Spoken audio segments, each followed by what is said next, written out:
What's up, guys? I'm Captain Mike, founder of Florida Sport Fishing Magazine and creator and host of Florida Sport Fishing TV. You know, throughout all of my years in this career, I've certainly seen a lot of boats, right? And a lot of boating trends. And one of the trends that has really seemed to stick is this hybrid type of platform. I call it a hybrid because it's a type of boat that's designed to do a lot of different things. You know, it's designed to fish inshore, it's designed to fish offshore, and it really has caught on really well with the boating community, and for good reason. Because it's great to have a platform that you can do so many different things in, right? That you could really keep your options open, fish into shallow water one day, fish into deep the next. I like to say hybrid boats, versatile boats like this are perfect for everything from snook to sailfish and tarpon to tuna.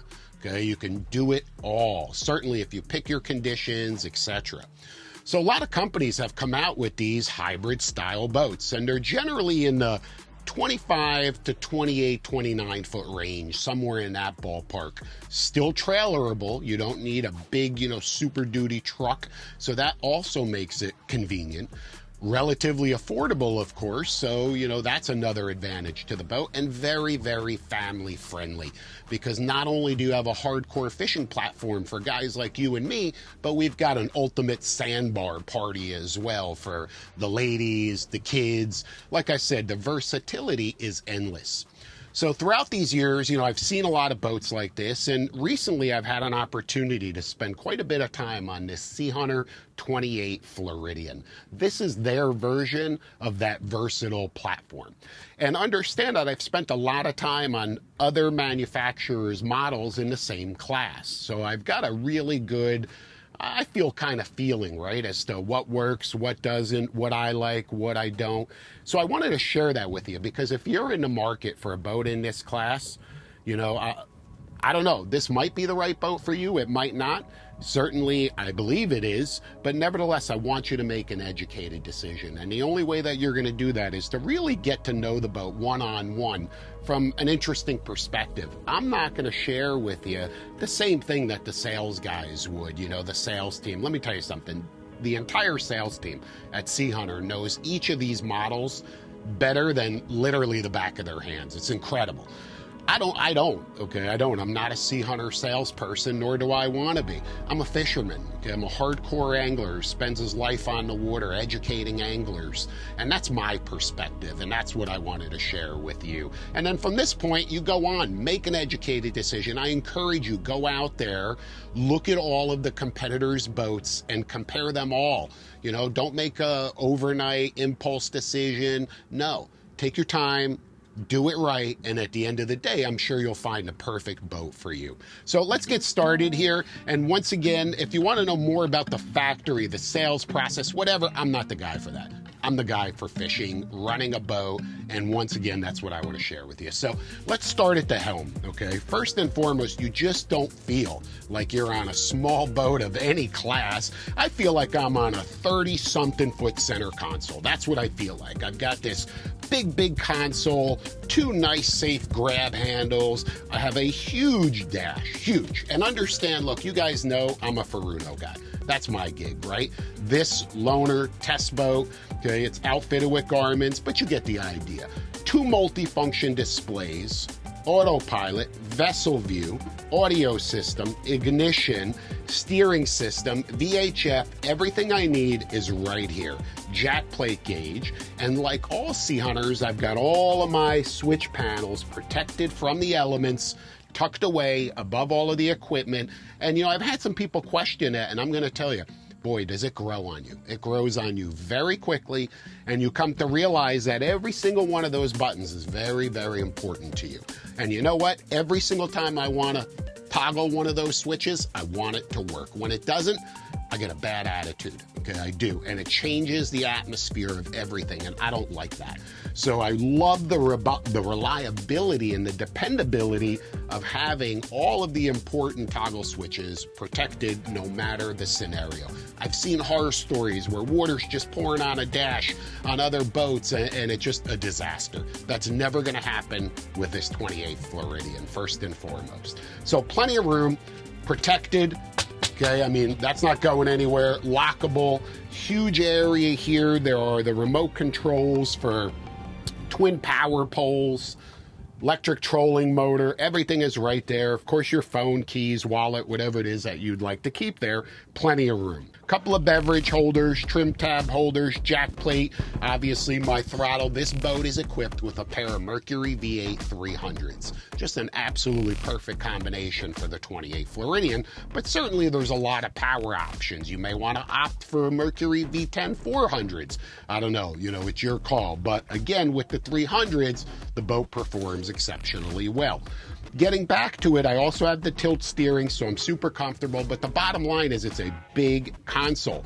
I'm not close to the deck, I'm not tucked down, I'm at the right height to really handle this boat in any scenario. The boat is under my control. And I like the fact that I can see the bow right there, I have clear visibility of just everything, so a super nice fit right there. The leaning post, once again, this is big boat style. Big boat style. So understand we're talking about a hybrid type of platform, but it's equipped with big boat equipment. It's equipped to feel like this massive offshore center console. It has the same pedigree as all SeaHunter models. And I don't care if you've seen the 31, 33, 35, 39, they're massive 45er. Of course, the 38, 41, and the 46 CTSs, the Cats, you know the pedigree. You know how these boats are built. They're unsinkable, they're foam filled, they're built to last longer than the guy that owns them, okay? And I believe the statistic is some ridiculous number where 99% of all SeaHunters that have ever been built are still fishing today. That's an impressive statistic right there. But again, super heavy duty. Look, you know what it looks like underneath this bench seat. I don't need to open it up. It's a huge compartment. Obviously a big advantage there for safety gear, tackle, personal accessories, whatever you would like. And also, once again, I want to point out, just like on the other SeaHunter models, one thing that stands out to me is the upholstery. I've been on a lot of boats. I'm telling you, this is a step up. It's a step up. It's thicker, it's stronger, it's softer, it's more durable, it's firmer, it's just, contours to your body better. And certainly, I don't have years of experience in this boat yet, but I bet that this holds up a lot longer than some of the other stuff out there. There's also a tackle center on the port side, okay, of the console here. Looking back, again, typical SeaHunter.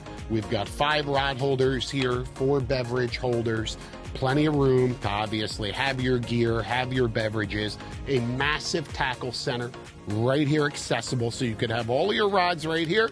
You pop open your tackle center and you're rigging and enjoying a fresh, nice cold beverage at the same time. You can't ask for more than that, which of course overshadows the big bench seat in the back. Now look, I'm not a small guy, people. Look at me, okay? Easily you could fit 2 more adults. Where else are you gonna do that? And look how much room we have. And that's all because of the massive beam. This boat has an almost 10-foot beam. It's 9'10", 9'8", so I think it's 9'10". Either way, it's massive. Look at it. Okay, look how stable it is and how wide the boat is. It really is exceptional, and that's what allows them to put in these massive components while still leaving plenty of room up and down the sides. Come on, how many of these hybrid type of platforms have you been on where you're trying to walk up the side and you're, hitting whoever and rubbing butts against your best buddy or whatever it may be? That's not the case here. You've got so much room, and again, that's because of the beam. Stern area. My favorite part, one of my favorite parts of every SeaHunter is this back platform here over the transom. Of course, the larger models have the walk-through door. The 28 Floridian, you can just step over. And I have this huge platform that spans nearly the entire width of the boat. I could easily access my power if I needed to. I could walk fish around the outside of the boat if I needed to. I could simply just hang out at the sandbar and sit right there with my feet in the water, okay, and sip a cocktail if I wanted to. So a lot of stuff that you can do with this extra area back here. It's such a bonus, you don't realize it until you have it. And then you go, I don't think I'm ever gonna run or own a boat. that doesn't have this type of transom back here because it is that big of a benefit.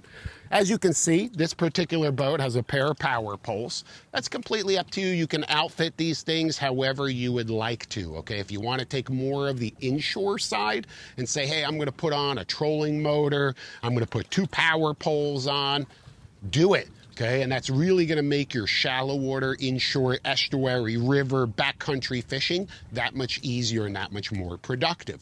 On the other hand, if you want to take a little bit more of an offshore approach, ditch the power poles, get rid of the trolling motor. You've got a half station, or I should say a full station, right up on the console. Okay, it's not a full-blown tower, but you could even probably get that if you wanted. Okay, you could put outriggers on the boat. So many different things that you can do to really customize this platform for exactly the way that you're going to use it, exactly the way that you want to fish. Okay, that's such a cool part about this boat. 2 massive live wells, standard. As a matter of fact, 3 live wells are standard. You've got these 2 in the back that are well over 30 gallons each. Okay, and then you have a 3rd in-deck live well up in the bow. Why you would need so much live bait on a 28, I don't know, but I'll tell you what, there are going to be occasions. Maybe you want to run out to the humps, you want to black out all of the wells, maybe you want to go tuna fishing over in the Bahamas. You could do it, okay? Black out all of the wells and run over there. You can do it on a nice day, relatively nice day, okay? That's why. Okay? You may not use them every day, but when you need them, it's certainly nice to have them. Additional rod holders right across the transom. They, of course, have maximized on as much deck space back here. Once again, we're not talking about a small area, okay? We're not. Look at this. I mean, honestly, show me another boat in this class where you've got this much room back here. Okay, we just spent a few days fishing and filming on here, and I'll tell you what, the entire crew spent the whole day back here because there was just so much room. We never even went up past the console. There's a whole other boat up there. It's not a lightweight either, understand that. This boat's about 7,500 pounds, 8,500 ready to fish. You know, it's not a lightweight, okay? So you're not gonna be all over the place. This is real deal fishing machine.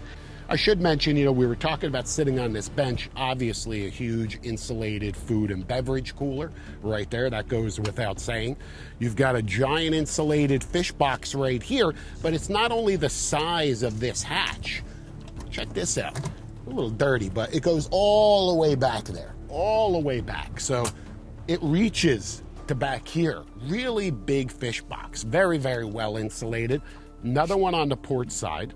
As we work our way up, we have a huge storage compartment that spans, I can't tell you how long, because once again, it extends forward under the deck. So you've got so much storage. On the starboard side of the console, access to batteries, vital electronic equipment that's kept above water level. Okay, you've got battery switches under the benches here. Rod holders. Guys, I don't know, look how many rod holders are on this boat. 1, 2, 3, 4, 5, 6, 7, 8, 9, 10, 11, 12, 13, 14, 15, 16, 17, 18, 19, 20, 1, 2, 3, 4, 5. That's 25, 26, 27, 28, 29, 30, 31, 32, 33, 34, 35, 36, 37, nearly 40 rod holders. 40 rod holders, come on. And as a matter of fact, they're not only rod holders. They're not just randomly placed on the boat. These are strategically placed for particular purposes. Okay, there are trolling rod holders that are angled out at particular angles so you can optimize your trolling spread with multiple rods. That's a huge advantage. I could wahoo fish off of here. I could troll, 6 to 8 lines if I really wanted to. Put a pair of taco outriggers on here, and there's nothing that I can't do on this boat. I've got kite fishing rod holders that are all together so I can fly a kite. I could fly 2 kites off this boat. How sick would that be, going out sail fishing and winning a sailfish tournament? Kite fishing on a 28 Floridian. Intermixed with the rod holders, we've got beverage holders. And once again, you can customize that however you would like. Okay, this particular model has 2 beverage holders, another one there, so there are 3 on the gunnel here. Obviously the same on the opposite side, another one here across the back, so plenty of beverage holders, and that's important, it really is. while we're up here, look, let's look at this hardtop. Come on, look at the pipe work, look at the welds, look at the structure, how it's held together. One position, 2, 3, 4, 5, 6, 7, 8. You know, this thing is just 16 to 18 areas where it's all literally just held together. I mean, it is massive. It's designed to last. The bow. We'll start at the bow here, of course. The flexibility to add a trolling motor. Okay, big trolling motor, huge anchor locker, designed for a fortress type anchor, plenty of scope, plenty of rope right there. Okay, look how high this is. It's like above my knee. It's a really, really high gunnel. And that's one thing that I love about this up in the bow. It's not like, you know, I'm not stepping up on a platform like some of the other manufacturers' boats where I feel a little bit unsafe. Maybe I'm okay in the backcountry, but not way offshore. Here, that's not the case at all. I feel like I'm on a really big boat, and that's because it is a really big boat. Okay, you can sit here and just look down the line and go, wow, this does not feel, you know, like any sort of bay boat. And I think I just kind of figured it out myself. I really did. You know, on a fishability standpoint, this isn't a hybrid. That's not what this is at all. And I could see why that almost might be a curse word at SeaHunter to call this a hybrid boat, because it's not. What this is an absolutely awesome 28-foot center console offshore fishing machine that can also be an incredible inshore shallow water fishing machine. That's not a hybrid, that's magic somehow, okay? Just the design of the boat, so much went into it. Huge compartments up here, massive fish box, insulated fish box, so that's 3. Remember, we had 2 more massive insulated fish boxes back there. Our 3rd live well, okay, up here in the bow, so I can keep extra bait, I can keep pitch baits. If we're kite fishing, I can have different baits on the boat. Once again, a lot of different benefits, okay? Another insulated cooler, okay? This one's gonna be another one for your beverages and food, so you have 2. I mean, it's incredible. I love this. I love the grab rails. You guys know how I feel about those on all of the SeaHunters. Performance-wise, you know, I didn't push it to the limit. I'm not one of those guys that have to pin it to the dash, but I'm cruising around for days in, I would say the 38 to 44 mile an hour cruise range. And at like 42, I was seeing 1.4, 1.5 miles to the gallon. That's really impressive, right? Again, we're not talking about a single outboard, twin 300s, 8,500 pound boat ready to fish in a chop, a stiff chop. 3 people, full of ice, full of bait, full of gear, and full of fuel. By the way, 166 gallons of fuel. What does that equate to? That equates to going from here to Ecuador and back. Maybe that's a little bit much, but you kind of follow me. Plenty of range for anything that you want to do in a boat this size, I promise you that. Freshwater and saltwater washdown, both. Typical SeaHunter with the retractable hoses. Big console. Big door, not a look, please, take a look here, okay? Look at the size of this door. Honestly, it's wider than I am, and that means the entrance is wider than I am. There's so much room down here, and it steps down. Here, tell you what, I'll see you later. Absolutely massive. Let me tell you something, you don't own enough stuff to put in there. You really don't, between all of the other storage. Full enclosure. There's just nothing that they haven't thought about. So many different ways to customize this boat to make it right for you, okay? But the way that they build them, the core of the boat, the heart and soul of this model, you know, it's like something I've never experienced before in a boat in this class. You know, it really is that special. So look, once again, I'm not trying to sell you on it. The boat sells itself. I want you to make your own decision, but I want you to understand that there is something out there that's worth you going out of your way, worth you taking the time, not only to look at physically, but to get out on the water. Come with me. Tell me you want a sea trial with Mike on a 28 Floridian, okay? And I promise you, it's not about speed. It's about peak performance in a variety of conditions, at peak speeds, at top speeds, if that's your cup of tea, but that you can do so many different things in and do them so well. So I can't say enough about the design team behind this boat. I can't say enough about the boat itself. You know, I don't think I'm going to give this one back. So sorry, guys, this one's mine.